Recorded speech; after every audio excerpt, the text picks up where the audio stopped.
Oke, sesuai dengan diskusi saya yang pertama, bahwa Oracle dikatakan memiliki manajemen memori yang paling baik begitu. Yang berdampak apa? Yang berdampak pada stabilitas akses ke Oracle, yang berdampak pada skalabilitas operasional Oracle yang bisa sangat luas, kemudian sangat stabil, kemudian dengan heap yang sangat banyak, kemudian menangani data yang juga sangat besar. Itu ada kaitannya dengan arsitektur Oracle pada bab 1. Ya, pada bab ini materi-materi yang akan dijelaskan ya. Sekali lagi saya tekankan bahwa materi Oracle ini adalah materi untuk profesional ya. Jadi lebih banyak prakteknya sebetulnya dibandingkan dengan konsep dan teorinya. Jadi harapannya ketika Anda mengikuti materi ini ya otomatis itulah yang akan Anda gunakan nanti ketika Anda bekerja ya. Jadi pekerjaan yang akan bisa dilakukan anak SI kan antara lain kan sebagai bisnis konsultan, sistem analis, kemudian database administrator, juga seorang programmer begitu ya. Nah itu atau auditor atau apapun itu, nah itu pasti akan bersinggungan dengan yang namanya database. Database server, database yang untuk enterprise. Nah, pemain besarnya ya Oracle ini tentunya. Nah, kemudian dengan belajar Oracle ini kan ada yang tanya kemarin, Pak, kalau saya belajar Oracle, query apakah query-nya ini dipakai bisa juga untuk Postgre, bisa juga dipakai untuk SQL Server? Jawabannya ya iya. Jadi sama ya. Jadi sintaks untuk query atau SQL di Oracle ini juga akan sama juga dipakai untuk database yang lain. Jadi ini hal yang penting untuk Anda kuasai. Terutama yang kemarin BDO adalah query-nya, kemudian nyambung di sini query-nya masih dipakai. Nah, di sini diterapkan di administrator database-nya Oracle, seperti itu. Jadi ada explain memory structure-nya ini, kemudian ada background prosesnya, kemudian Oracle nanti untuk operasionalnya dibagi dua, yaitu ada struktur logic sama struktur fisik. ASM-nya ini Automatic Storage Management, yang kemarin saya sampaikan kita nggak akan bahas ya, ini pro infrastruktur, tapi materinya udah diberikan secara komplit di yang udah kita share. Oke, kemudian Oracle ini termasuk dalam Relational Database Management System ya. Jadi ini setara dengan kalau Anda bekerja dengan Postgre, dengan SQL Server. Jadi kaidah dari RDBMS ya, kita tentukan dulu studi kasusnya. Anda bisa kemarin sudah dibagi oleh asisten. Kemudian dari situ Anda tentukan atau Anda ketahui dengan sangat detail proses bisnisnya ya. Jadi sesuai dengan tugas, saya inginkan Anda secara detail menggambarkan proses bisnisnya. Ya. Jadi kalau dari situ akan ketahuan nanti dari proses bisnis itu akan ketahuan aktornya siapa saja. Aktor itu nanti direpresentasikan menjadi user ya. Jadi usernya siapa saja. Kemudian user tersebut memerlukan atau akan melakukan input apa ke sistem atau ke database Anda. Kemudian proses apa saja yang akan dilakukan untuk menunjang proses bisnis tersebut. Kemudian output yang diinginkan apa. Jadi sangat detail flow yang harusnya Anda buat sesuai dengan kasus yang sudah dibagi oleh asisten kemarin. Nah, sehingga nanti ada ini, ada kan sekarang dalam proses membuat entitas ya, ERD ya, ada ERD, ada entitas, ada entitas, seperti itu. Kemudian entitasnya ada relasinya, ya. Kemudian ini Anda lengkapi atributnya ya, atributnya sangat komplit di sini. Kemudian entitas kuatnya nanti akan menjadi tabel kan, tabel. Ini menjadi tabel, ini menjadi tabel, menjadi tabel, kan begitu kemarin ya. Dari entitas kuat ini ditentukan nanti primary key-nya apa. Kemudian untuk berhubungan dengan child table-nya nanti memerlukan foreign key. Ya sudah, ini primary key-nya apa, di sini ditaruh primary key-nya di sini ditaruh sebagai foreign key, sehingga dua tabel ini terhubung. Nanti menjadi seperti ini ya, jadi seperti ini. Nah ini yang disebut sebagai pendekatan relasional, ada relasi antar tabel. Jadi database yang menggunakan konsep Relational Database Management System. Inilah yang disebut sebagai RDBMS. Seperti itu. Oke. Kemudian dalam environment-nya, dalam lingkungan kerjanya, Oracle itu menerapkan sistem multi-tier ya. Jadi kalau zaman dulu kan 2 tier aja. 2 tier itu adalah tier client, kemudian tier server. Dia hanya 2 ini aja. Ada request dari klien, kemudian server melakukan respon. Seperti ini aja. Ini kan bahaya ya. Karena apa ya? Klien langsung terhubung dengan server. Yang di sini pasti ada database kan gitu. Pertamanya adalah tidak secure, keduanya adalah server pasti akan menjadi overload ya, akan menjadi sangat crowded jalur di sini, sehingga ya jaringannya menjadi sangat lambat nantinya. Nah, model seperti ini yang dikembangkan, jadi ini ada klien ini boleh apapun itu ya, jadi boleh pakai laptop, boleh pakai PC biasa, boleh pakai smartphone, aplikasi mobile, di si klien ini. Jadi ini intinya ini UI, jadi ini UI UX-nya user. Contohnya ya ada kalau Anda lihat di bank ya, kliennya adalah Anda sebagai nasabah, ada mobile banking, ada internet banking, atau kalau di bank ya ada teller, ada customer service, ada manager, itu sebagai klien. Nah ini sebagai klien kan tadi ya ada CS, ada operator, ada mahasiswa, ini kan klien nih. Nah untuk membuat interface klien ini, nah ini nanti di sini diperlukan aplikasi, membuat aplikasinya adalah programmer. Nah ini pekerjaan programmer, nanti menyediakan UI UX ya, UI UX untuk user, untuk klien. Ini tugasnya programmer di sini ya, baik programmer mobile, programmer aplikasi web atau programmer aplikasi desktop, itu ada di sini.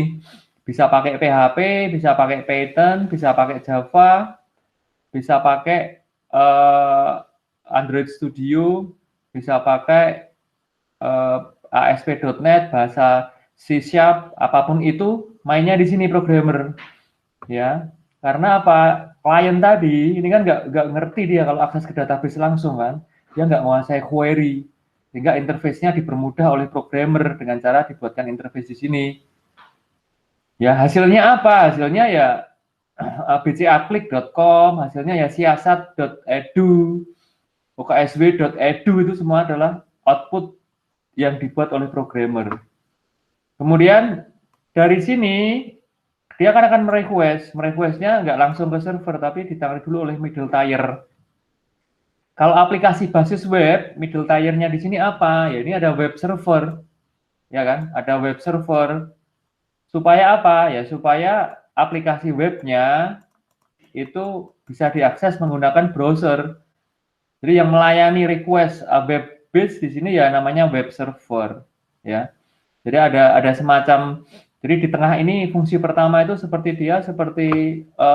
petugas ya, yang melayani antrian, request respon. Kalau Anda ke bank ya seperti tellernya, ya. Kalau Anda ke poliklinik ya dia seperti analoginya ya, itu seperti bagian pendaftaran itu loh. Jadi ketika ada pasien masuk, didaftar nomor urut 1, 2, 3 sampai 50 gitu kan. Nah, yang akan ditangani dokter, misalnya dokternya ini ya, dokternya server, ya sesuai antriannya ya. Jika antriannya sangat banyak sehingga menjadi sibuk ya, ini ada metode sampai ada algoritma ya, algoritma untuk menangani antrian data. Seperti itu. Contoh yang middle tier adalah web server. Kemudian yang kedua adalah di sini nanti bisa jadi apa, supaya aman ya, supaya ini aman, nggak bisa lompat ke sini ke server, dia perlu yang namanya firewall. Firewall itu ya ini orang networking ya. Ini pekerjaan yang kedua, yaitu ini bekerja di apa namanya provider, misalnya di Telkomsel, di Indosat, orang yang khusus menangani atau di hosting misalnya rumah web, mengcustom web server, kemudian ini menyiapkan firewall ya supaya aman. Firewall itu ya untuk mengamankan jaringan, mengauthorize user yang berhak supaya bisa masuk ke sini, tapi yang nggak berhak ya nggak diizinkan. Nah, ini layar ini untuk security ya, untuk keamanan juga ada di sini. Seperti itu kira-kira.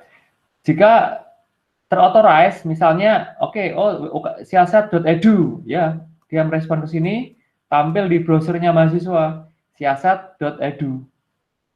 Langkah berikutnya apa? Ya nggak belum langsung ke server, tapi kan memasukkan user dulu kan, usernya apa, passwordnya apa. Ke sini lagi, oleh web server dilempar ke sini, ke database sini. Apakah usernya ada? Oh ada. Apakah passwordnya benar? Oh benar. Nah kalau sudah benar, ya sudah. Dari sini, kemudian ke sini. Ditampilkan dashboard siasat Anda, mahasiswa. Sehingga mahasiswa bisa registrasi, bisa tambah mata kuliah, bisa pilih dosen, pilih kelas. Nah, seperti itulah kira-kira arsitektur multi-tier itu seperti ini. Ya. Kemudian kerjaan DBA apa? Ya di sini. Ini DBA. DBA memastikan di OA ini Anda sebagai DBA nih. Anda kerjanya di sini nih, meng-create mengimplementasikan rancangan database Anda, membuat proses bisnisnya, kemudian merancang ERD, merancang tabel dan relasinya, kemudian membuat database, membuat tabel space, kemudian membuat tabel, mengimport ekspor data, kemudian memonitoring database ini, memastikan ini stabil. Tugas Anda di sini, ya, sehingga nggak ada kendala akses oleh klien, lancar saja. Nah, seperti itu kira-kira orkestrasi ya atau arsitektur dari multi-tier arsitekturnya Oracle. Nah, sekarang ketika Anda install di laptop Anda database, ya Anda bekerjanya di sini. Jadi Anda seperti ini. Anda bekerjanya di sini, ya, sebagai seorang DBA. Itu ya. Oke, kemudian, nah ini kemarin yang ditanyakan jawabannya di sini. Memorinya seperti apa sih? Memori arsitektur memorinya Oracle sebetulnya dibagi menjadi satu adalah ini RAM. Ini RAM Anda ya. RAM Anda ketika Anda install Oracle, otomatis Oracle akan istilahnya booking RAM Anda 1 GB ya, 1 giga ya. 1 GB itu akan di booking untuk Oracle. Kemudian seluruh RAM itu manajernya adalah instan ini. Dia yang sebagai dirijen ya, sebagai pengawas operasional untuk RAM ini. Kemudian instan yang akan mengkoordinir SGA. SGA ini adalah memori yang dipakai oleh seluruh user yang connect ke database kita ya. Kalau ada 50 user, ya 50 usernya pakai SGA ini. Kalau 100 user, ya pakai ini. 1000 user, ya pakai ini. Makanya 1 giga ini minimal ya. Jadi ini kebutuhan memori minimal. Ya, semakin banyak user, semakin banyak data, ya pastinya ini menjadi tidak cukup. Ya, nanti dasarnya apa untuk nambah RAM? Ya dasarnya nanti Anda monitoring lewat EM. Apakah memorinya sudah aksesnya sudah sangat crowded sehingga hampir full ya. Setiap kali user login atau bagaimana itu bisa dimonitor menggunakan EM. Kemudian ini memori yang share. Kemudian yang kedua ada alokasi memori juga untuk user ini PGA. PGA ini private ya. Ini sebenarnya program tapi untuk bisa dihafalkan ini private, S-nya ini ya share gitu ya. Jadi share itu pakai bersama, kalau private per user. Jadi kalau ada 50 user, ya Oracle menyediakan 50 PGA. 1000 user ya 1000 PGA, tapi SGA-nya tetap 1. Seperti itu kira-kira untuk umumnya ya. Kemudian memori akan selalu terintegrasi dan tersinkronisasi dengan yang namanya storage ya atau hard disk. Nah, untuk bridge ya, untuk jembatan antara memori dengan hard disk itu yang melakukan adalah ini background proses ini. Ya. Contoh, menulis apa yang diupdate di memori ke dalam hard disk atau meload dari data dari hard disk ke memori. Nah, ini yang melakukan ini. Background proses inilah yang melakukan. Ya.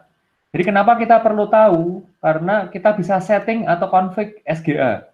Kita bisa resize SGA-nya. Ya. Supaya pas ya. Dan supaya istilahnya kita bisa config sesuai dengan kebutuhan kita. Nah, Itu harus kita tahu. Oke, itu secara umum. Kemudian secara arsitektur selanjutnya adalah, jadi seperti kelebihan dari Oracle 11G ya, G-nya itu kan grid, adalah adanya cluster system. Ya kalau cluster system, ya berarti mendukung adanya ini share storage ya. Misalnya kita punya server storage satu ya, ini bukan hard disk biasa yang nempel di PC Anda gitu ya, atau di PC server ya, tapi memang dia sebuah server storage ya. Contohnya storage area network ya, atau SAN gitu ya. Jadi ini bentuknya persis seperti IBM Power, IBM Blade gitu ya, server-server, tapi ini khusus storage ya. OS-nya juga OS storage ini. Ya, misalnya kapasitasnya dia 1000 petabyte gitu ya. Nah, dia bisa diakses oleh sebuah cluster. Cluster ini, satu cluster bisa terdiri dari 10 server atau 20 server ya sesuai kebutuhan. Jadi 10 server misalnya dalam satu cluster itu bisa akses satu storage di sini. Misalnya Jakarta nih, kantor pusat Jakarta ya, kantor pusat Jakarta itu apa namanya memiliki 10 server. Kemudian storage utamanya ada di sini. Ya, kemudian dia bisa terhubung, klaster Jakarta ini bisa terhubung dengan klaster Singapura misalnya. Perusahaan tersebut punya cabang di Singapura misalnya. Ya, dia terhubung dengan klaster. Kemudian storage-nya bagaimana ya? Bisa aja dia masih menggunakan storage yang sama seperti ini. Ya, kemudian terhubung lagi dengan klaster US sana. US ya. US juga punya ini, dia mengakses juga yang sama. Nah, ini konsep klaster seperti ini. Ya. 3 klaster bisa akses sebuah storage yang sama. Ya, atau kalau dibutuhkan, ini ternyata usernya udah banyak nih, datanya udah sangat banyak, perlu tambahan di sini storage juga, ya sama, tambah aja storage di sini, config-nya ASM lewat sini, kemudian cluster ini juga bisa akses di sini. Nah, ini akan saling tersinkronisasi. Artinya sinkronisasi apa? Ketika sudah kita config menggunakan automatic storage management, ada usernya Jakarta di sini, ya, yang mengupload sebuah file misalnya, maka data tidak selalu disimpan di storage-nya Jakarta. Tergantung ini availability-nya, tergantung ini istilahnya load balancing-nya. Kalau ini sedang sibuk atau ini datanya sudah hampir penuh, ya otomatis akan dilempar ke server yang ada di Singapura misalnya. Kayak gitu. Nah, ini sinkronisasinya seperti ini, itu yang nangani udah sistem ya, Oracle ya. Jadi udah sistem yang mengatur. Kita tinggal mengkonfig di awalnya aja, seperti itu. Ya. Jadi user bisa aja nggak tahu, kayak Anda YouTube gitu ya. YouTube itu kan Anda nggak tahu nih, ketika Anda posting video, akan disimpan di server mana. Anda nggak tahu kan, apakah di Singapura, apakah di US, apakah di Australia, atau di mana kan Anda nggak tahu. Ya, dan memang nggak perlu tahu, itu apa namanya, technical support-nya dan desainer apa namanya, cluster-nya YouTube yang meng-custom seperti itu. Oke, seperti itu kira-kira sistem cluster ya. Oke, kemudian ini definisi saja bahwa ketika ada dua, saya langsung ke sini ya, connection ya, ke session langsung ya. Jadi begini, seorang user ketika sudah bisa login ke dalam database, ini disebut dia membuat sebuah session. Jadi kalau saya sampaikan user HR berhasil sesi user HR, berarti ya user HR sudah login, misalnya dari SQL Plus, ketikan HR/HR, dia terauthorize masuk ke Oracle, dia bisa query ya, select bintang from employees, dapat tampil datanya, yaitu HR membuat sesi ke database. Itu sebuah sesi ya. Scott, login sebagai Scott, bisa akses datanya Scott di database ya. Ada 2 sesi di Oracle saya, yaitu sesinya HR dan Scott. Kemudian di sesi itu ada, kalau kita lihat lebih dalam lagi, itu ada sesi, bukan sesi ya, tapi ada proses yang namanya connection. Connection itu adalah bagian dari session ya. Ketika sebuah user process mendapatkan server process, nah ini terjadi connection ya.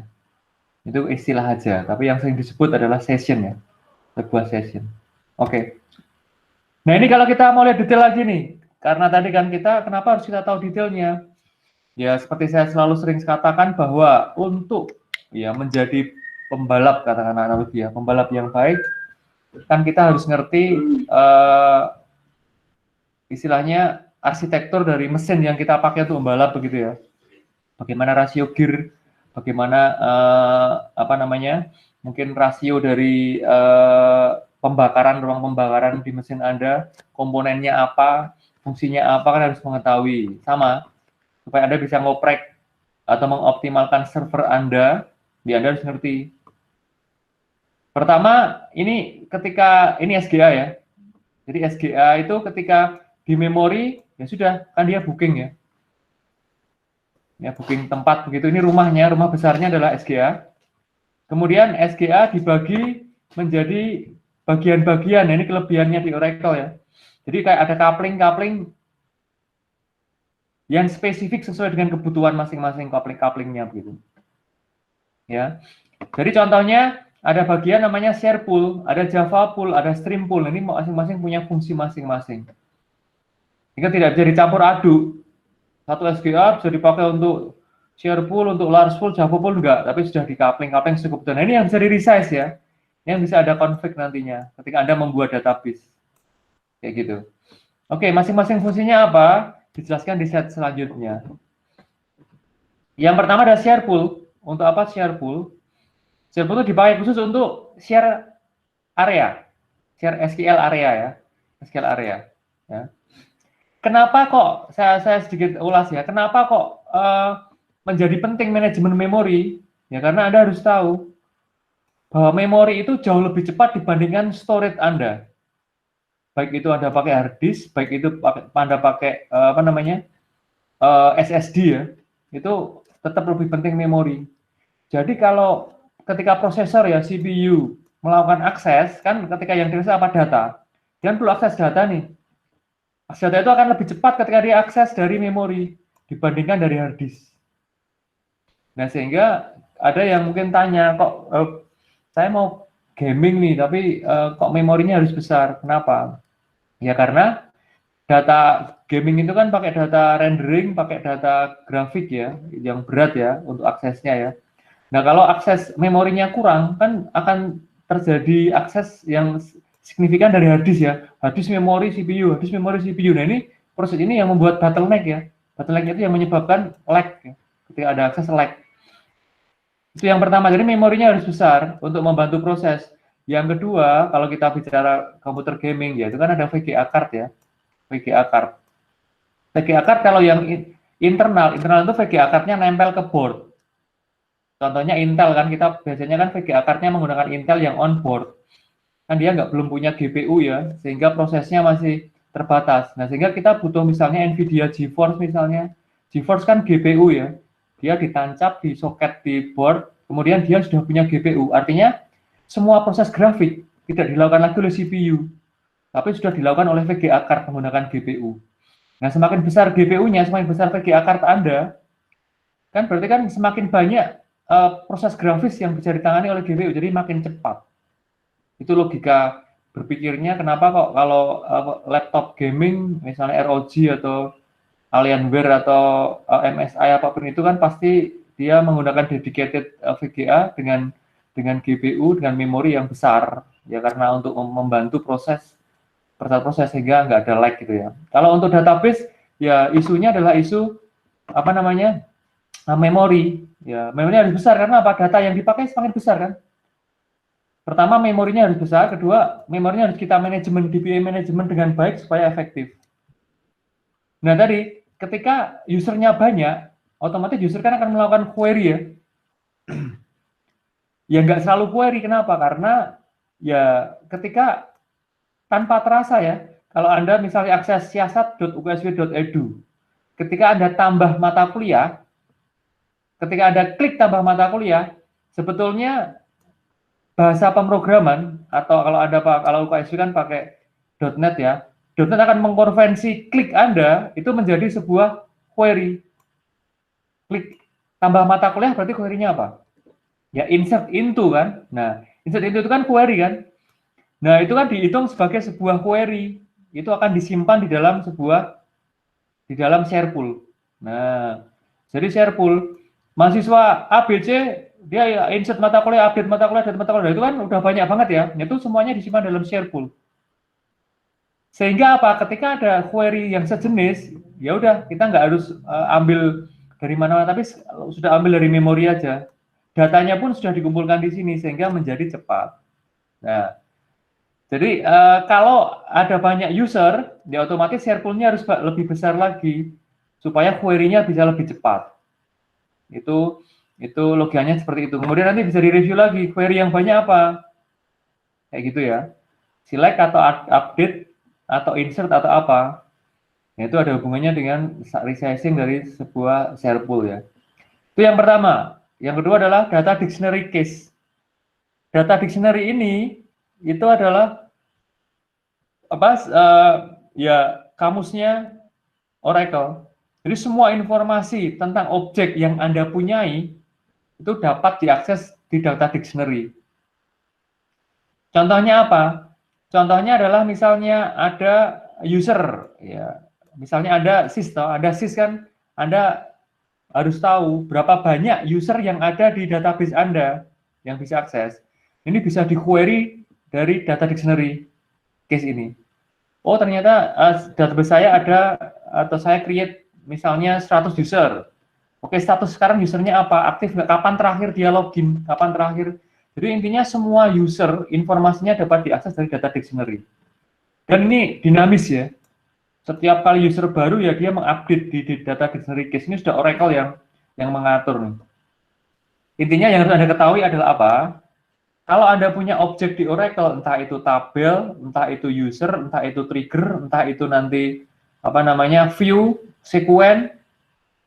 Jadi apapun atau data, apapun itu Anda bisa cari informasinya dengan query di data dictionary case.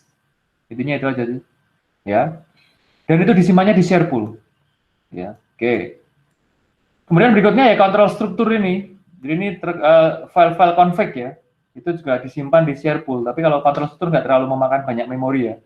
Yang isunya menjadi penting adalah resize-nya itu dilakukan ketika SQL area dan data dictionary ini menjadi lebih makin besar.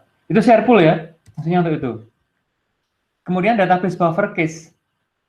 Jadi ini dari pengertiannya ada sudah bisa kita ketahui bahwa dia untuk mengcase atau membuffer database ya. Tadi saya katakan, ketika Anda login ke Oracle, misalnya sampel skemanya itu contoh skema. Kalau Anda install Oracle, Anda centang sampel skemanya, otomatis Anda akan dikasih datanya HR kan, usernya HR, contoh datanya, data human resource itu kan, ada employees, ada ada jobs, ada apa namanya countries, itu semua, ada tabelnya, ada relasinya, ada datanya, itu namanya skema, itu yang disebut sebagai database. Nah, ketika Anda masuk ke Oracle, Anda sudah login, itu otomatis semua datanya HR tadi itu akan langsung di loading ke memori. Ya. Nah, di mana tempatnya? Ya di database buffer case ini. Data-data employees, data-data jobs, data-data apa namanya?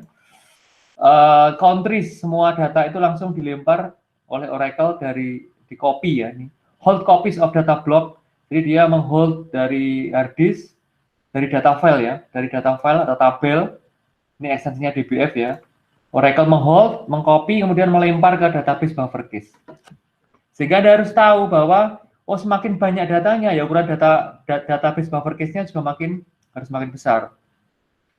Ya, ini juga bisa ditandai dengan lambatnya. Ketika aksesnya sudah lambat, berarti ya mungkin database buffer case-nya kurang besar size-nya. Jadi ini. Kemudian database buffer case ini dipakai oleh semua user yang konkuren. Jadi kalau di database ada 50 user yang konkuren, yang berhak mengakses datanya HR tadi misalnya, ya itu menggunakan data mengakses dari database buffer case ini. Itu ya, intinya database buffer case untuk menyimpan data, mengcopy data dari hard disk. Seperti itu. Kemudian redo log buffer. Ini adalah hold information about changes made to the database. Jadi gini, ketika Anda punya data, contohnya Anda punya datanya HR yaitu employees. Data employees ini kan ketika proses, ini kan akan di-update kan. diupdate, insert, delete, kan pasti berubah-berubah kan? Ya. Nah, semua perubahan data yang terjadi pada database ini itu akan disimpan perubahannya di read log ini. Di read log ini. Ya. Misalnya ada employee namanya Kristoko, alamatnya di Tegalrejo. Itu sebagai old data. Kemudian ada update data namanya Kristoko, alamatnya diganti ke Sidomukti misalnya. Kemudian dia pindah lagi Kristoko, pindah lagi ke Tingkir misalnya. Nah, semua perubahan data ini dari old new ya, ini semua disimpan di read log buffer ini. Perubahan datanya disimpan di sini. Ya. Nah, fungsinya untuk apa? Ya kelihatan sekali. Kalau new datanya ini misalnya crash ya atau failure begitu, ya kita bisa apa namanya? Flashback ke sini, datanya bisa kita angkat dari data yang sini. Ini crash juga bisa angkat dari sini. Kalau ini semua crash gimana? Ya, makanya itu perlunya backup. Perlunya Anda melakukan backup. Kalau database-nya semua crash seperti ini, ya udah kita recovery dari backup-nya. Seperti itu.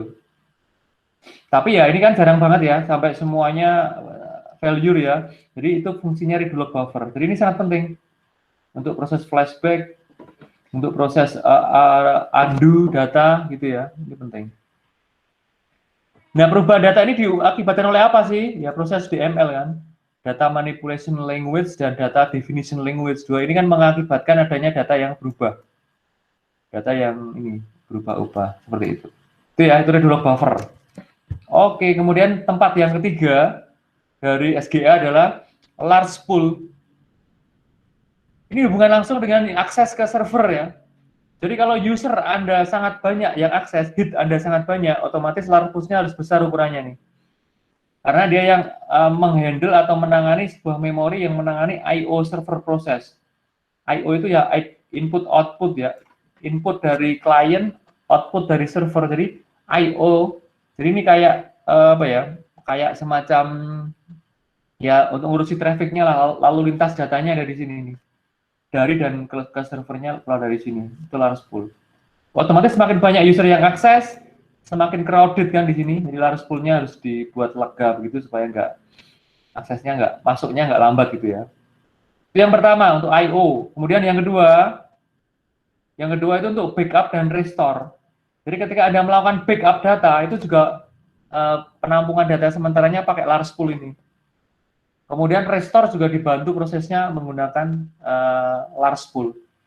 Jadi kalau user ada banyak, trafficnya sangat tinggi, hitnya sangat tinggi, kemudian Anda regularly melakukan backup recovery, large pool-nya juga harus menyesuaikan. Jika backup recovery Anda lambat, itu indikasi juga large pool-nya perlu ditambah size-nya. Atau akses usernya kok ada komplain, ini gimana ya, login aja kok lama, lambat sekali, kenapa nih? Ya udah large pool-nya bisa ditambah. Itu ya. Ini ada di sini. Kemudian di situ ada juga tadi request antrian ya. Ini kan I/O kan, jadi hubungannya dengan ada ini respon, request, advance, antrian. Jadi hubungannya dengan antrian tadi. Ada algoritmanya di sini. Ya ini proses antriannya. Kayak gitu large pool. Oke, kemudian berikutnya adalah sudah pernah saya sampaikan bahwa Oracle nanti ada masalah begini ya. Pak, kok saya install Oracle di Windows kok ini ya Pak, sering crash ya Pak ya. Sering nggak bisa akses EM, sering nggak bisa apa namanya, ya sering crash, nggak bisa saya akses. Kenapa?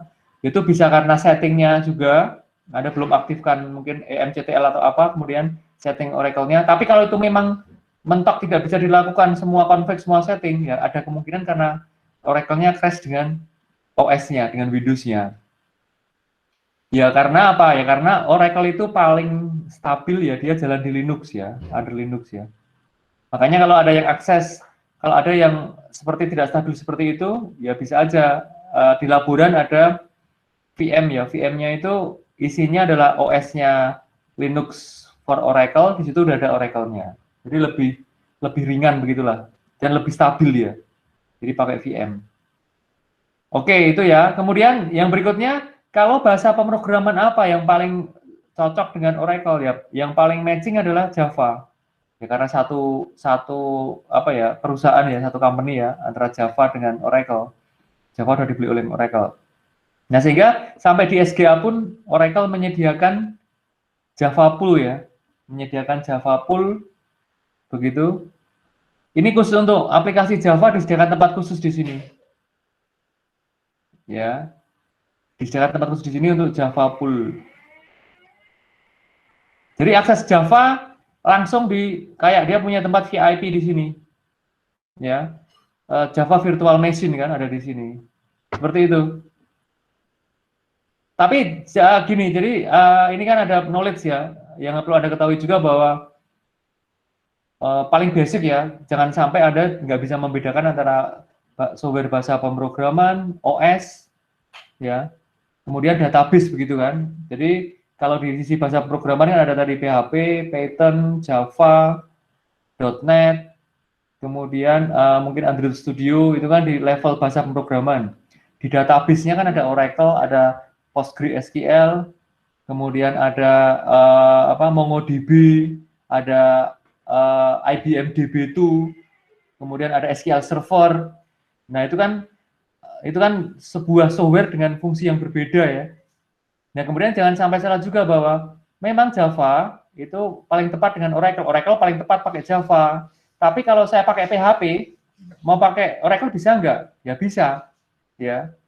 Jadi sebuah database ini tidak eksklusif ya, tapi bisa aja karena masing-masing kan memiliki API, memiliki OCI ya. Jadi ada connection string yang menghubungkan antara sebuah bahasa pemrograman dengan database.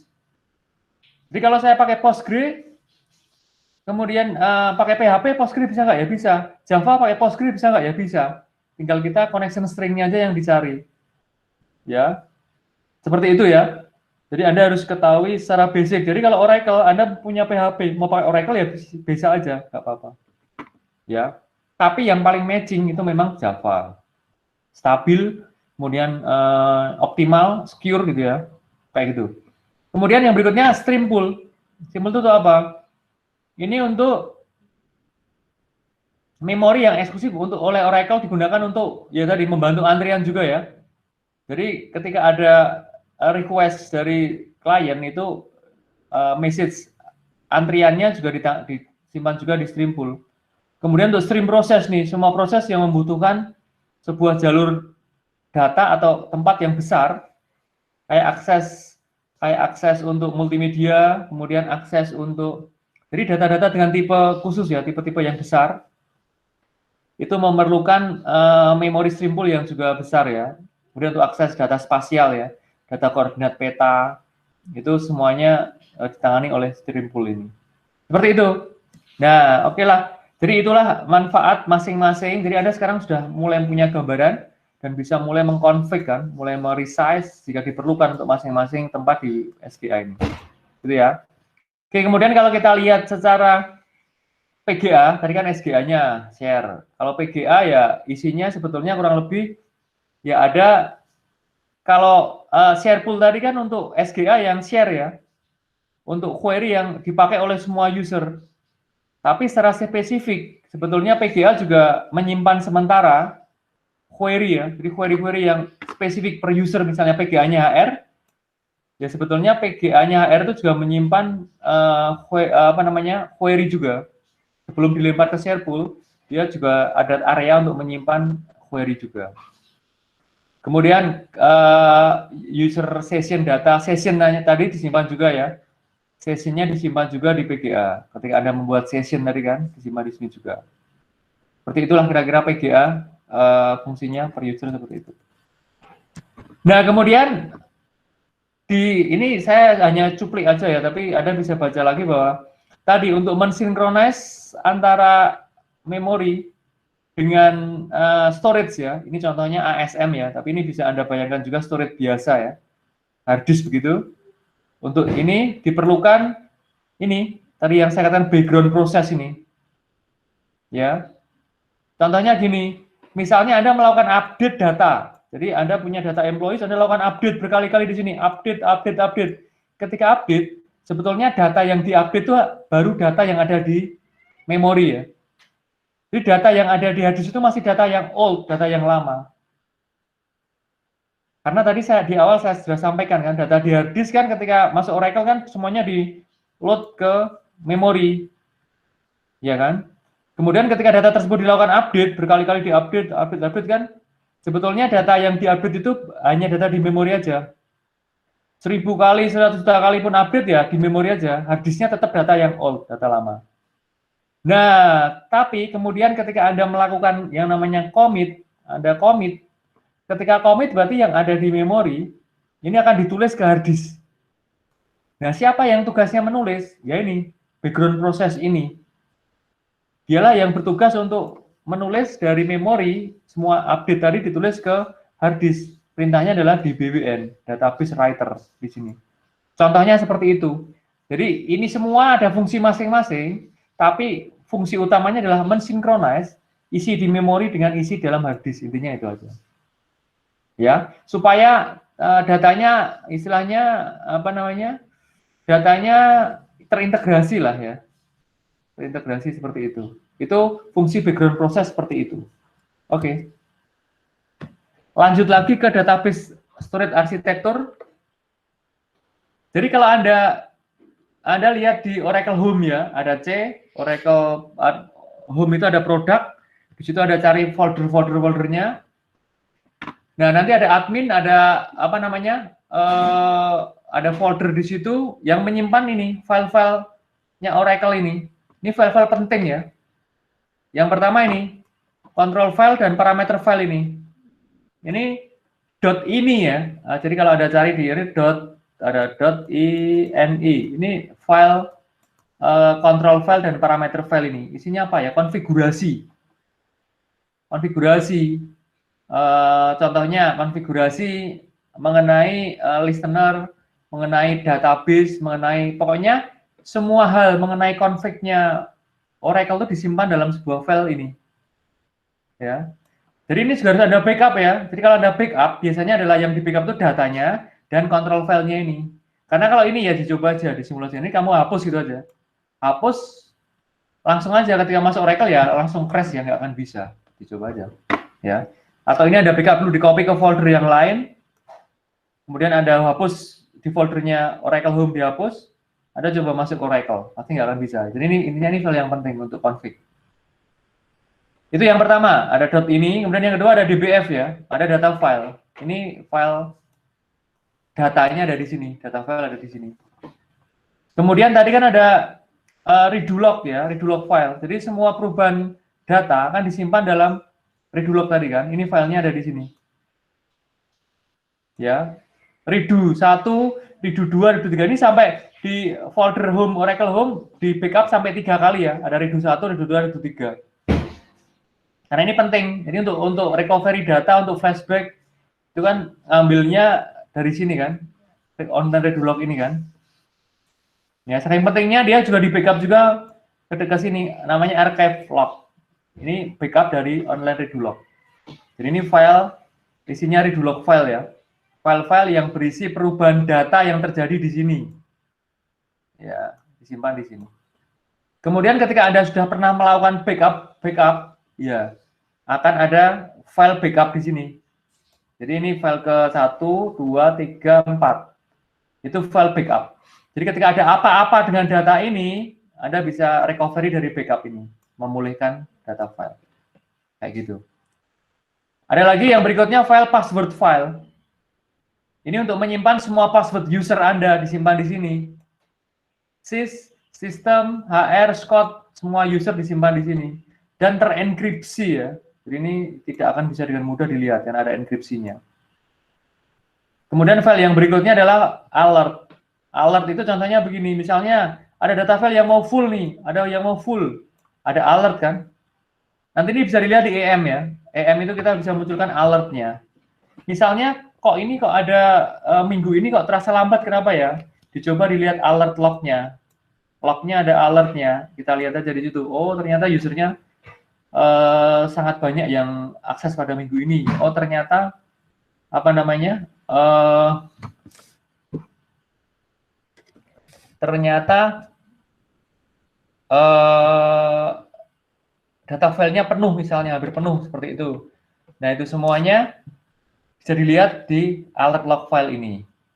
Simpannya di alert log file ini. Itu beberapa file yang penting ya. Oke, kemudian berikutnya, setelah kita tahu file yang penting, kemudian berikutnya adalah ini kalau Anda kan sesuai dengan kasusnya ya. Ini saya relevankan dengan kasusnya. Anda sudah membuat proses bisnisnya. Silakan buat pakai apapun itu diagramnya ya. Tentunya Anda bisa buat juga pakai activity diagram ya. Kemudian setelah itu kan Anda lancang ERD-nya, kemudian setelah ERD-nya fix ya, asisten kan akan memberi masukan ya. Silahkan ya kalau ada yang mau tanya langsung ke saya juga boleh ya. Pak, ini sudah optimal belum rancangan tabel saya, ERD saya, misalnya gitu ya. Atau rancangan tabelnya sudah, prinsipnya kalau relasi tabel itu yang penting nggak ada redundansi gitu ya. Redundansi itu adalah sebuah field yang berkali-kali ditulis di beberapa tabel. Kecuali foreign key ya. Kalau foreign key kan perkecualian. Tapi kalau bukan foreign key, tapi itu ditulis sebuah field atau atribut yang ditulis ke banyak tabel, itu namanya redundansi. Ya, hindari aja itu. Kemudian kalau relasional ya jangan ada relasi yang sifatnya itu many to many. Many to many itu harus pecah menjadi one to many ya. Jadi sebuah relasi itu yang ideal itu adalah one to many atau minimal itu one to one. Jangan sampai ada yang many to many. Kalau many to many dibuat tabel anak, tabel ketiga sehingga menjadi one to many. Contohnya kayak gitu ya. Kalau sudah optimal rancangan Anda, setelah itu Anda pasti akan mengimplementasikannya dong ke Oracle Anda. Langkah pertama adalah ini, Anda membuat download database di BCA, pakai di BCA, create database, ya. Kemudian database-nya sudah oke, ada. Kemudian dari database tersebut, Anda login ke database tersebut, kemudian Anda pakai EM atau pakai SQL Plus, itu Anda membuat tabel space. Ya. Oke, urut-urutannya gini.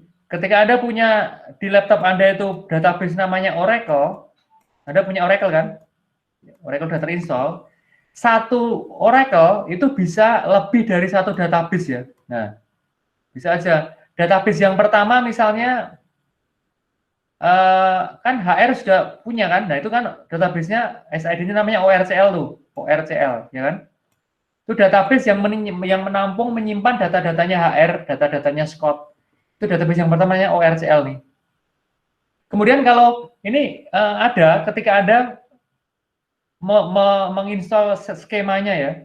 Jadi yang banyak terjadi sekarang kan Anda install Oracle di laptop Anda, kemudian skemanya Anda centang, database-nya Anda masukkan. Kemudian sebagian besar kan namanya ORCL kan itu. Iya. Oke, berarti Anda sudah meng-create database atau lebih tepatnya Anda sudah di-create-kan oleh Oracle itu database dengan nama database ORCL. Nama database sama dengan nama SID ya. SID-nya ORCL. Nah, nanti ketika sekarang sudah ada database ORCL, Anda kan akan meng-create database baru pastinya kan sesuai dengan kasus Anda kan. Nanti itu berarti Oracle Anda itu ada dua database. Nanti ada create baru lagi misalnya namanya apa? Contohnya misalnya namanya sesuai kasusnya ya. Misalnya yang kedua ada dapat RSU gitu ya. Udah kasih nama aja RSU rumah sakit misalnya. Ya sudah, berarti nanti Anda di Oracle itu ada punya dua database ORCL dan RSU. Nah, untuk berpindah-pindah ini EM-nya sendiri terpisah loh ya. Jadi ini EM-nya EM untuk ORCL dan EM untuk RSU, ya kan? Cara berpindah database-nya bagaimana? Dengan cara mengetikkan set ya Oracle ya underscore ya Oracle underscore SID dari DOSPROM ya SID sama dengan ya. Jadi ini dari prom misalnya atau dari SQL Plus ya, ini ada coba deh. Set dari command prom kayaknya dari C misalnya set spasi Oracle underscore SID sama dengan nama database-nya ini. Kalau Anda mau main di ORCL ya ketikkan saja ORCL. Kalau Anda RSU ya ketikkan saja RSU. Nah, ketika Anda enter ya sudah, berarti Anda akan bermain-main dengan database RSU ini. Jangan lupa setelah itu ke SQL Plus. Nah, ketika SQL Plus semuanya sudah langsung Anda masuk ke database RSU ini. tinggal kalau mau EM ya EM-nya RSU diaktifkan ya EMCTL kan, EMCTL start DB console gitu kan, diaktifkan ya. Udah, berarti EM-nya untuk RSU semua. Oke, berarti database-nya tercipta kan? Database RSU tercipta, kemudian dalam database ini Anda harus membuat tabel space. Sebelum membuat tabel, Anda membuat tabel space dulu. Oke, dalam satu database bisa terdiri dari banyak tabel space. Sesuai kebutuhan aja. Ya. Contohnya kalau RSU ada misalnya, kalau ini kan di tugas Anda kan simple kan, RSU ya cukup satu tabel space saja. Misalnya tabel space-nya rawat jalan. Kalau rumah sakit umum kan ada rawat jalan, rawat inap, ada banyak modul kan, ini tabel space-nya juga bisa banyak. Menyesuaikan dengan kasus yang dihadapi.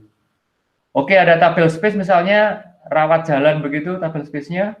Kemudian setelah itu, ini langkah kedua ya, buat database sudah, buat tabel space sudah, langkah ketiga adalah membuat data file. Ini data filenya apa, tabelnya apa. Data filenya yang ketiga, udah Anda buat ini, Anda buat. Kemudian setelah jadi ya udah Anda relasikan, Anda isi datanya, ya. Ini pembuatan ini bisa saja menggunakan apa namanya, menggunakan SQL developer ya. Jangan aja membuat pakai SQL developer juga boleh, ya. Atau pakai SQL Plus juga boleh untuk membuat data file-nya, atau pakai EM juga boleh. Ada banyak cara ya, tapi prinsipnya yang Anda lakukan nanti ketika sudah fix tabelnya, Anda lakukan langkah-langkah ini. Ya. Jadi 3 langkah ini. Oke, kemudian kalau kita ini bukan Anda ya, jadi ini porsinya Oracle. Ini sudah otomatis Oracle yang membuat. Ini teorinya aja kita ketahui bahwa tabel space itu disimpan dalam banyak segmen ya. Satu tabel space itu disimpan dalam banyak segmen. Satu segmen disimpan dalam banyak extend, ini logiknya Oracle yang ngurus ini sudah. Kemudian satu extend disimpan dalam banyak Oracle data block. Jadi satuan data terkecil dari Oracle itu namanya data block. Ini urusan Oracle aja. Kalau urusan Anda 1 sampai 3. Oke. Ini apa namanya? Contohnya seperti ini ya. Data block, disk block. Oke. Nah, ini tadi ini gambarnya juga visualisasinya. Dalam satu tabel space bisa banyak data file. Ya. Misalnya tabel space 1 ada 2 data file. 2 data file ini menyimpan datanya ada di segmen. Nah, segmennya ini disimpan lebih kecil lagi ke dalam sebuah extend. Kemudian extendnya disimpan dalam banyak Oracle data block ya. Satuan terkecil bloknya itu 8 KB, 8 kilobyte. Ini kita bisa reset sebetulnya. Tapi sudah kita serahkan ke Oracle aja. Tetap satuan terkecilnya 8 kilobyte gitu. Atau contoh kedua, untuk big file, ya kita cukup menggunakan apa namanya, satu data file, kemudian satu double ini bisa diisi sampai dengan kurang lebih atau sama dengan 128 terabyte. Jadi bisa menampung data sebesar ini. Ya, oke, seperti itu. Kemudian tadi kalau kita bicara tabel space, ada tabel space yang sudah ada ya, ada nggak perlu membuat tapi sudah ada. Fungsinya untuk menyimpan apa? Untuk menyimpan data dictionary yang tadi. Jadi data dictionary ada tadi itu semuanya disimpan oleh tabel space yang namanya system sama sysout. Jadi kalau Anda buka EM, Anda klik tabel space, tanpa membuat pun sudah dibuatkan di sini apa namanya? Sudah dibuatkan di sini tabel space namanya system dan sysout. Ini dipakai untuk menyimpan apa namanya? Data dictionary tadi. Semua informasi tentang objeknya Oracle disimpan dalam 2 tabel space ini. Jadi biarin aja, jangan diubah-ubah apalagi dihapus gitu ya. Kalau sistem untuk menyimpan data dictionary tadi atau contoh-contoh database, kemudian kalau sysout disimpan untuk menyimpan config dari EM. Kalau ada mengkonfig EM, semua disimpan dalam sysout. Jadi biarin aja. Ini ya, ini diagram keseluruhan dari yang saya jelaskan tadi, diagramnya seperti ini, nanti bisa dilihat lagi. Udah, itu materi yang pertama seperti itu ya. Nanti di sesi terakhir saya akan ini ya, akan apa namanya, buka lagi tanya jawab ya. Jadi siapkan pertanyaan-pertanyaan yang terkait kasus Anda, boleh terkait apapun nanti silahkan dikasih di sesi terakhir nanti ya. Oke, saya lanjut langsung aja ke Yang kedua, ya, ini materi instalasi sebetulnya. Jadi instalasinya saya kira semua sudah mencoba mempraktekkan, tapi ada beberapa hal yang mungkin perlu diperhatikan gitu ya. Yang pertama adalah seperti ini. Detail tugas seorang DBA itu apa sih? Kita bisa lihat di sini. Nah ini. Di seorang DBA itu tugas pertama adalah mengevaluasi server yang akan dipakai untuk menginstal database. Jadi kalau Anda jadi seorang bisnis analis, sistem analis, kemudian jadi seorang DBA, Anda harus merekomendasikan ke pimpinan Anda atau ke klien ya. Memang tadi kan minimalnya kan RAM-nya 1 giga, kemudian hard disk-nya minimal untuk simpan Oracle-nya saja kan 30 giga. Tapi kan Anda harus evaluasi datanya akan berapa, kemudian user yang akses berapa. Jadi Anda lakukan kalkulasi. Kira-kira butuh server yang seperti apa, prosesornya seperti apa, kemudian RAM-nya berapa, ya. Nah itu makanya saya sampaikan bahwa seorang DBA, sistem analis, bisnis analis, auditor sekalipun ya harus paham mengenai server, hardware server, ya. Supaya Anda punya wawasan yang luas ketika memberi rekomendasi, kayak gitu ya. Ya pemain besarnya untuk server ya masih itu ya, masih IBM, HP, mainnya di situ ya. Kalau infrastruktur masih Cisco ya. Jadi enterprise masih banyak pakai Cisco. Tapi yang medium ke bawah sekarang sudah mulai geser ke Mikrotik ya untuk untuk infrastruktur di servernya. Kalau OS-nya, kalau core OS-nya ya terbanyak core server itu pakai Oracle ya. Jarang yang pakai Windows Server gitu ya. Jarang sekali. Oke, kemudian installing the Oracle software. Setelah Anda mengevaluasi hardware-nya, kemudian Anda instalasi Oracle software-nya. Tergantung versinya mau berapa. Ya, mau 11G, mau 12C atau mau berapa, ya silahkan aja sesuai kebutuhan. Ya, pokok intinya yang versi yang kita pakai ini Grid, yang terbaru itu C ya, Cloud. Jadi kalau support Cloud, pengennya servernya dipakai juga untuk Cloud, ya bisa menggunakan server yang sudah belakangnya bukan G tapi C, kayak gitu. Kemudian planning database and security strategi, jadi Anda planning database-nya, ya, database-nya akan berapa. Ya, tadi kan satu server Oracle bisa lebih dari satu database ya. Kemudian tabel space-nya berapa, sesuai rancangan Anda nih. Kemudian security strateginya gimana, supaya aman gimana. Ini tugas juga nanti di project. Bagaimana Anda mengatur security ya, termasuk user ya.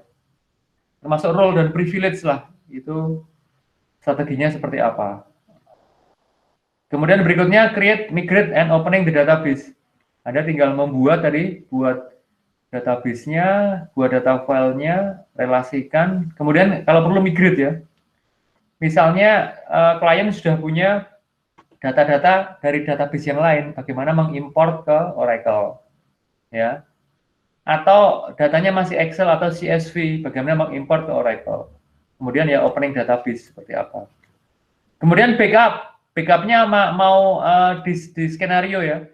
Apakah didesain ya? Apakah akan tiap harinya misalnya jam 12 malam gitu ya, pas kita setting auto backup daily tiap jam 12 malam gitu ya, pas nggak ada transaksi lakukan backup, ya lebih baik, atau seminggu sekali, atau nggak perlu schedule backup tapi manual backup. Ini ada yang mendesain skenario. Kemudian enrolling system, enrolling itu pendaftaran ya, pendaftaran user ke Oracle Network itu seperti apa, mekanismenya seperti apa, ya. Apakah SIS yang membuatkan, kemudian bisa harusnya didistribusikan lewat email atau bagaimana? Ini juga hubungannya dengan pengaturan user ya, level user, berapa level user, kemudian berapa role, berapa privilege, itu juga hubungannya dengan ini. Kemudian implementing database design. Nah ini rancangan Anda diimplementasikan ke Oracle. Kemudian bagaimana kalau ada database failure? Nah ini hubungannya dengan backup. Ketika ada failure, Gimana mekanisme recovery-nya? Itu ada di sini. Atau menyimpan file backup-nya ada di mana supaya aman ya. Kalau hanya Anda pakai satu drive, kemudian terjadi crash atau mungkin errornya di hardware, kan backupnya juga percuma. Berarti mungkin perlu backupnya ditaruh di storage mesin yang lain begitu ya. Jadi tetap aman. Ini ada rancang seperti itu. Berarti ada sebuah server backup, ada sebuah server primary dan backup. Berarti harus 2 server gitu misalnya. Atau ada 2 storage, itu yang ada rancang semua. Kemudian monitoring database performance ini, langkah terakhir adalah monitoring. Ini toolsnya hanya satu, yaitu EM. Anda pakai EM untuk memonitoring CPU Anda seperti apa, memori Anda seperti apa, user Anda seperti apa, data Anda seperti apa. Itu semuanya melalui EM. Ini tugas-tugas semuanya Anda lakukan nih. Dan semua ini kita berikan di kuliah ini ya. Jadi saya harapkan Anda mencoba terus. Jadi ini kuncinya memang praktek ya. Anda praktekkan semua video, Anda tanyakan kalau nggak bisa ke Asten atau ke saya. Jadi harus aktif Anda ya. Supaya mendapatkan 9 skill ini sebagai seorang DBA yang erat hubungannya dengan Anda katanya mau jadi bisnis analis atau mau jadi sistem analis atau mau jadi ya programmer sekalipun ya kan harus ngerti tentang database juga ya. Jadi ini pengetahuan yang penting lah. Ini ya. Kemudian toolsnya apa? Tools untuk di Oracle yang pertama OUI ya, Oracle Universal Installer. Nih. Ini udah Anda pakai ketika Anda install. Dan Anda pakai juga kalau Anda uninstall ya. Anda install juga pakai ini. Anda install juga pakai ini. Ya. Jadi ini ada di mana? Semua menu ini itu adanya di data Anda pakai Windows ya. Saya install di laptop saya kebetulan yang VM ya. Yang pakai Oracle for Oracle, Linux for Oracle. Jadi di sini Anda di menu Windows cari Oracle Home, nanti ada OUI juga. Jadi Anda uninstall-nya bisa dari situ. Kemudian di BCA, Database Configuration Assistant nih untuk buat database, memanage database juga ada di menu atau bisa Anda tulis lewat DOS-PROM ya. Bisa Anda jalankan lewat situ. Di BCA kayak gitu. Kemudian database assistant itu juga ada di menu Windows ya. Di Oracle Home, di Oracle Home ada di situ. Ini kalau Anda mau upgrade versi dari 9 ke 11, 11 ke 12 itu bisa melalui sini. Tapi harus online pastinya ya, dan Anda harus membeli license-nya. Oracle Net Manager dan Net Configuration Assistant, NetCA ini NetCA 2 ini dipakai untuk mengkonfigur listener ya. Listener itu kan yang bertugas untuk menjembatani antara klien dan server, itu ada listener kan di situ. Kemudian Oracle EM. Nah ini EM-nya kan ada jalankannya dari browser kan. Nama host, misalnya nama host Anda, PC-ku misalnya .1158/EM gitu kan aksesnya. Atau IP kan, IP Anda, IP laptop Anda, .2.1158/EM. Ya, kalau tidak bisa jalan EM-nya, keluar tidak dapat diakses di browsernya itu kan, itu Anda aktifkan dulu ya EMCTL start DB console gitu ya, Anda aktifkan dulu EM-nya, baru Anda masuk lagi lewat browser ke EM, gitu kan. Kemudian server control utility juga ada di situ. Kemudian SQL Plus ini dijalankan lewat DOS-PROM ya. Anda lewat DOS-PROM, lewat C misalnya, Anda ketikkan SQL Plus. Gitu, enter, nanti suruh masukkan user passwordnya. Udah masukkan aja. Kalau sys ya, sys/sysdba, passwordnya apa, nanti masuk sebagai sys. Atau hr ya, hr/hr. Udah masuk. Kemudian Airman, recovery manager nih, untuk merecovery. Ini bisa lewat DOS-PROM, bisa juga lewat menu di Windows. Data pump, SQL loader. Ini juga ada, nanti ada fungsinya masing-masing, ini ada di DOS-PROM. Juga ada di menu Windows. Jadi ini tools yang Anda pakai nih. Selain tambahnya bisa boleh pakai SQL Developer diinstal ulang ya. Kalau ini semua kan sudah ada ya. Ini default sudah ada ketika Anda install Oracle. Kayak gitu. Oke, lanjut lagi adalah ini ya. Jadi Anda harus memplanning lagi ya sebelum install Oracle. Apakah what Oracle software are you installing? Jadi software apa? Jadi versinya yang mana? atau Oracle apa saja, apakah hanya database atau mau Oracle, kan Oracle punya banyak produk, kemarin saya sampaikan kan, itu harus ada planning dulu. Kemudian, does the hardware involved with minimum requirement? Nah, ini minimum requirement nih, tadi berhubungan dengan planning untuk hardware-nya tadi, sesuai dengan usernya, sesuai dengan data Anda itu, kira-kira hardware-nya apa, gitu kan. Kemudian apakah Anda akan install-nya recommended installation-nya when multiple product? Apakah akan nggak cuma Oracle ya? Apakah ada produk lain yang juga Anda akan install di server itu? Kayak gitu kan. Misalnya antivirus misalnya, atau misalnya sebuah software service apa gitu ya. Itu harus planning kan di awal. Kemudian ya ini, ada prerequisite ya. Jadi ada semacam syarat ya sebelumnya ya. Jadi intinya kan pasti ya seorang DBA kan satu ya, aksesnya SIS ya. Tapi apakah diperlukan orang lain untuk membackup Anda? Apakah orang tersebut perlu dikasih akses full DBA sebagai SIS atau cukup dia kita kasih passwordnya sistem aja? Ya, atau sysmon atau apa? Pokoknya asistennya SIS ya. Kita harus skenario seperti itu ya, karena nggak mungkin seorang DBA itu jadi sebuah sistem IT yang besar itu nggak mungkin pekerja tunggal ya. Jadi nggak mungkin DBA-nya hanya satu, nggak mungkin programmernya hanya satu, tapi harus ada backup-nya. Ya, seperti itu. Oke, ini kalau standar hanya database saja ya. Kalau hanya database Anda, kita belum ngomong tentang data. Itu Oracle hanya memerlukan 1 giga ya. Kalau Anda aktifkan ASM, itu perlu 1,5 giga. Ya. Jadi asumsinya kalau Anda hanya untuk kasus ini, untuk mengerjakan tugas Anda, itu RAM Anda 2 giga aja, itu sudah sangat cukup ya. Anda cukup punya RAM 2 giga. 1 giganya untuk Anda pakai yang lain, 1 giganya untuk Anda pakai Oracle, dipakai Oracle. Nah, kalau Anda terasa bahwa 2 giga kok lambat ya, Anda nggak akan sedang bekerja dengan Oracle, Anda bisa aktifkan servisnya ya. Di Task Manager, Anda pilih service, Anda bisa off-kan dulu servisnya, atau dari menu di Windows ada ketikan services.msc, nanti keluar menu yang ada Oracle-nya, Anda manual aja, Anda off-kan, Anda stop servisnya. Itu nanti 1 giganya akan dirilis ya, akan dirilis sehingga nanti bisa Anda gunakan full 2 giga. Ya, kalau Anda mau pakai Oracle-nya lagi ya, servisnya tinggal di start aja, jalankan aja. Itu cara mengatur memori ya di Oracle, di Windows Anda. Kemudian disknya tadi total ya 20-an lah, 20 giga. Hanya untuk Oracle-nya aja sekali lagi ya. Untuk Oracle-nya aja itu ada 20 giga, sorry, 20 gigaan. Ya, ini belum sama datanya. Jadi ini minimal requirement-nya. Prosesornya ya minimal i3 lah. Jadi kalau Anda punya i3, RAM 2 giga, hard disk 100 giga itu sudah sangat cukup ya untuk mengerjakan tugas-tugas dari asisten dan saya. Oke, itu minimal requirement-nya. Ya. Kemudian ada beberapa variabel ya, ada Oracle Base, Oracle Home.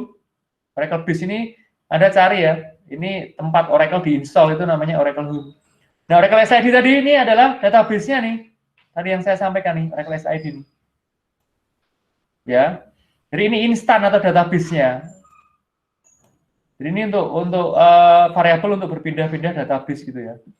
NLS lang ini lebih ke language ya, bahasa. Kalau Anda mau ubah dari bahasa satu ke bahasa yang lain, Anda dari Eropa mau ke Asia, itu bisa dipindah ini, bisa dirubah ini. Seperti itu. Kemudian berikutnya ini, jadi isunya adalah Anda versinya 64 bit OS-nya atau 32 bit. Kemudian kernelnya OS pad levelnya seperti apa? Ini patching ya. Jadi kan setiap kali OS mengeluarkan patch ya supaya aman sistemnya gitu ya. Kemudian ini kalau X server itu kalau untuk Linux ya. Udah itu aja.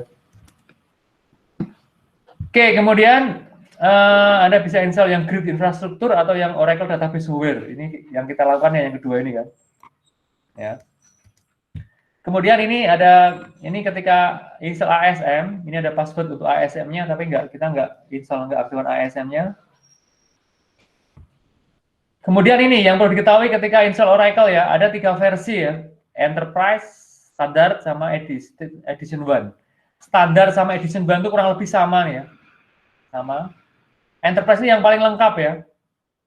Jadi kalau enaknya kita pakai Oracle itu, yang Anda master yang Anda dapatkan itu full version ya. Jadi nggak ada expired-nya, nggak ada yang disembunyikan fiturnya ya.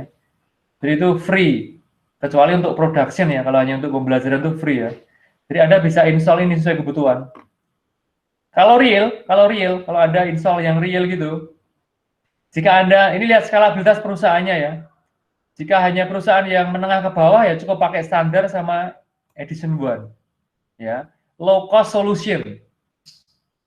Jadi untuk small medium business ya. Jadi perusahaan yang mungkin dalam satu kota aja gitu ya, database-nya belum banyak, usernya belum banyak ya cukup pakai ini. Tapi kalau sudah skalabilitasnya nasional ya, hampir semua provinsi ada cabangnya, apalagi yang hampir di setiap mungkin di setiap benua di negara ada gitu, baru Anda perlu yang Enterprise Edition ini. Kelebihannya adalah scalability-nya ya, cakupan areanya, grid-nya lebih luas gitu, performanya juga lebih tinggi, high availability ya, banyak fitur-fitur yang tersedia, dan security-nya lebih mantap ya, ada di sini. Oke. Itu bedanya. Jadi Anda boleh aja pakai Enterprise ini. Silakan aja. Ya. Nanti fiturnya bisa dipilih di sini fiturnya. Kalau Enterprise semuanya ada fitur di sini. Jadi ini kalau Anda real di klien ya bisa pilih ini sesuai dengan kapasitas kliennya. Oke, itu materi yang kedua ya. Langsung aja saya yang ketiga ya. Langsung yang ketiga. Anda mungkin materinya ada sampai yang keempat ya, yang startup shutdown database ya. Intinya begini, kalau Anda, kemana ada yang tanya, Pak, kalau saya shutdown kok lama, Pak? Lah shutdownmu apa? Pakai apa? Normal. Nah, normal tuh memang paling lama ya. Shutdown yang aman tuh pakai aja shutdown yang immediate ya. Itu aman, datanya nggak akan failure, nggak akan crash, dan prosesnya cepat juga. Pakailah shutdown yang immediate. Gitu ya. Oke. Yang di sini kita mulai membuat database ini. Nah, nanti setelah dikoreksi rancangan tabel Anda harus segera menggunakan DBCA, fitur DBCA. Ada di tools-nya Windows atau lewat DOS prompt, command prompt, Anda bisa membuat database-nya. Ya. Oke, nah di sini ini ada pilihan ya, nanti ketika Anda membuat, ini sudah saya coret-coret ternyata. Jadi ini Anda harus merencanakan dulu ya, how many disk drive do you have? Anda memerlukan berapa drive? Ya minimal 2 ya tadi, ada primary, ada backup. Yang kedua, how many data file will you need? Anda butuh berapa banyak data file? Berapa banyak tabel? Sesuai rancangan Anda kan? Kemudian rencanakan untuk plan for growth. Ketika Anda buat data file, nanti di awal diminta ukurannya berapa, size-nya berapa? 10 MB atau 100 MB atau berapa? Ya tergantung data yang akan disimpan di sini. Kalau data teks ya paling nggak terlalu besar kan. Plan for growth, datanya tiap hari tambahnya berapa record, tiap minggu berapa, tiap tahun berapa. Jadi ini Anda rencanakan ya. Untuk 5 tahun minimal itu nggak akan penuh gitu data filenya. Ini hubungannya dengan storage juga. How many table space will you use? Berapa banyak table space yang akan dipakai? Itu juga direncanakan. What types of information will be stored? Tipe informasinya apa tadi? Apakah file teks, multimedia, atau image, atau spasial, atau seperti apa? Kemudian, are there any special storage requirement, do, or type, or size? Jadi tipe storage yang Anda akan pakai apa? Apakah SSD, apakah storage khusus, atau hanya disk biasa? Ukurannya berapa? Size-nya berapa? Hubungannya dengan poin di atasnya. Kemudian overall database design sudah Anda lakukan nanti. Kemudian database backup strateginya juga harus Anda rencanakan. Itu, setelah itu baru Anda masuk ke berikutnya. Ya. Nah, ketika Anda nanti create database, ada pertanyaan nanti. Database Anda itu ada 3 tipe yang ditawarkan. Apakah OLTP, ini bahasa database-nya OLTP ya, Online Transaction Processing, ataukah custom, ataukah data warehouse. Bedanya apa? Bedanya seperti ini. Kalau OLTP, database Anda OLTP, berarti database itu akan dipakai live, ya. dipakai transaksi tiap hari. Itu Anda berarti pilih yang OLTP.